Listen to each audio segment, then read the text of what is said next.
बंबई गया था तो वहां के मस्जिद के इमाम साहब ने ऐलान किया, भाई ये तीसरी मंजिल की छत ढलाई है, आप लोग बढ़ चढ़ के इसमें हिस्सा लें। जुमे की नमाज में ऐलान किया, जिसको जो देना था दे दिया।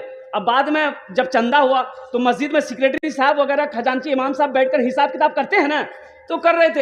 एक देखे बोसीदा कपड़ा है, मैला चोला कपड़ा है, उल्टी टोपी पहने हुए हैं, एक झोला है पकड़ा, नमाज पढ़ रहा था। वो आया और इमाम साहब से बोला कि इमाम साहब आप ही हैं? बोला कि हाँ हाँ हम ही हैं। उन लोग मुंह देखने के लगे, तो चंदा मांगने आया है। बोला ये छत में कितना खर्च है?